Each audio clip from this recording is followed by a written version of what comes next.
పద్మవ్యూహంలో మొత్తం 7 వలయాలు ఉంటాయి. ఒక్కో వలయంలో సైనికులు తమ శక్తులు ఉపయోగిస్తూ చాలా శక్తివంతంగా ఉంటారు. ఎవరైనా వీరుడు లోపలికి వెళ్తే తిరిగి రావడం అనేది జరగదు. అదే పద్మవ్యూహం. అసలు పద్మవ్యూహం గురించి అభిమన్యుడికి ఎలా తెలుసు? అర్జునుడు తన భార్య అయినటువంటి సుభద్ర గర్భవతిగా ఉన్నప్పుడు తనకు ఒక రోజు పద్మవ్యూహం ఎలా ఛేదించాలో చెబుతున్నారు. అప్పుడు తన కడుపులో ఉన్న అభిమన్యుడు పద్మవ్యూహం లోపలికి ఎలా వెళ్ళాలో తెలుసుకున్నాడు. తను తిరిగి ఎలా బయటకు రావాలి చెప్పి సమయంలో శ్రీకృష్ణుడు అక్కడికి వచ్చి ఇక్కడ ఏం చేస్తున్నావ్ అర్జున అని చెప్పి తనని పక్కకు తీసుకువెళ్ళాడు.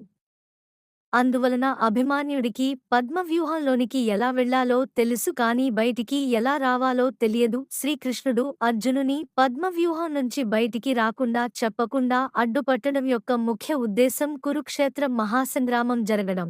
అభిమన్యుడు ధర్మరాజుని పెద్దనాన్న నాకు పద్మవ్యూహం లోపలికి వెళ్లడం తెలుసుకుని తిరిగి వెనక్కి రావడం తెలియదు అని చెప్పాడు. సరే నువ్వు లోపలికి వెళ్ళు మీ వెనక మేము వస్తాము మనం అందరం కలిసి కౌరవులని అంతం చేద్దాం మాకు దారి చూపించు అని అన్నాడు. అభిమన్యుడు పద్మవ్యూహంకి దగ్గరగా వచ్చి తన బాణాలు వేశాడు. కొంతమంది సైన్యం చనిపోయి అభిమన్యుడికి ఒక దారిగా ఏర్పడ్డాయి. అభిమన్యుడు మొదటి వలయం చాలా సునాయాసంగా ఛేదించాడు. అది చూసిన కౌరవ సైన్యం, పాండవ సైన్యం చాలా ఆశ్చర్యానికి గురి అయ్యాయి. ఆ పద్మవ్యూహంలో అభిమన్యుడు చుట్టూ 1,00,000 మంది సైన్యం ఉంది. అభిమన్యుడు మొదటి వలయాన్ని చాలా సునాయాసంగా దాటిన చూసిన దుర్యోధనుడు కోపం పట్టలేక తన సైన్యానికి ఈరోజు ఎలాగైనా అభిమన్యుని మనం చంపాలి అని వాళ్ళని శాసించాడు. అభిమన్యుడు వేసే బాణాల దాటికి తట్టుకోలేక కౌరవ సైన్యం మరణిస్తుంది. తను రెండవ వలయంలో కూడా చాలా సునాయాసంగా వెళ్ళగలిగాడు. అది చూసిన దుర్యోధనుడు తమ్ముడు ఒక 16 ఏళ్ల అభిమన్యుడు దాటి తన ప్రాణాలను దక్కించుకుని బయటకు వెళ్ళగలిగితే అంతకు మించిన అవమానం మనకు ఇంకొకటి ఉండదు. మనం ఓటమిని ఒప్పుకుని పాండవుల ముందు తలవంచకు తప్పదు. మనం ఓడిపోతున్నాం తమ్ముడు అని అన్నాడు. అప్పుడు నేను అభిమన్యుడిని మూడవ వలయంలోనికి ఎట్టి పరిస్థితుల్లో కూడా రానివ్వను తనని చంపేస్తాను అని ఎంతో ఆవేశంగా ఎదురుగా వెళ్ళాడు. తనని చూసిన అభిమన్యుడు తన ద్రౌపదిని అవమానించిన తీరు గుర్తుకు వచ్చే తనపై వరుసగా బాణాలు వేశాడు. దుశ్శాసనుడు రథసారథి వెంటనే రథాన్ని వెనక్కి తిప్పి అక్కడ నుండి పారిపోయాడు.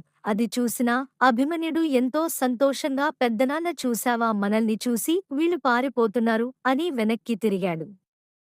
తన వెనక్కి చూస్తే తన వెనక కౌరవ సైన్యం ఎవరూ లేరు తను ఒక్కడే ఉన్నాడు. పద్మవ్యూహం ముందు ధర్మరాజు అతని సైన్యమేమీ చేయలేక చూస్తూ ఉన్నారు. అది చూసిన అభిమన్యుడు పద్మవ్యూహం ముందుకు వెళ్లాలా వెనక్కి తిరిగి వెళ్లాలా అనే ఆలోచనలో పడ్డాడు. ఆ తర్వాత ఒక్క క్షణం కూడా ఆలోచించకుండా ఈరోజు ఎలాగైనా కౌరవ సైన్యాన్ని చంపేయాలి తన రథసారథి అయిన సౌమిత్రుని నేరుగా రథాన్ని దుర్యోధనుడి దగ్గరకు పోనివ్వు అని చెప్పాడు.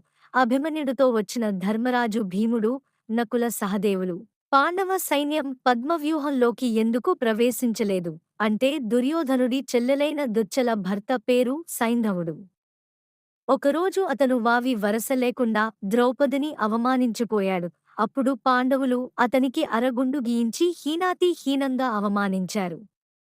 దానితో పగ పెంచుకున్న సైంధవుడు ఘోరంగా తపస్సు చేసి శివుని ప్రసన్నం చేసుకుని పాండవులను చంపే వరం కోరుకున్నాడు. అప్పుడు శివుడు ఇప్పటికే నేను అర్జునుడికి పాశుపతాస్త్రం ఇచ్చాను. దానిని మరలా నీ మీద ఉపయోగించకుండా నేను వరం ఇవ్వలేను కానీ మిగిలిన నలుగురిని ఒక్కరోజు పాటు వాళ్ళు ఎంత ప్రయత్నించినా కూడా వాళ్ళని నువ్వు అడ్డగించగలవు అని వరం ఇచ్చాడు. ఆ వరాన్ని సైంధవుడు ఇక్కడ వాడుకున్నాడు. అభిమన్యుడు పద్మవ్యూహంలోకి ప్రవేశించిన తర్వాత ధర్మరాజు భీముడు నకుల సహదేవులు పద్మవ్యూహంలోని ప్రవేశించకుండా అడ్డుకున్నాడు. అందుకనే వాళ్ళు అభిమన్యుడితో పాటు పద్మవ్యూహంలోకి రాలేకపోయారు.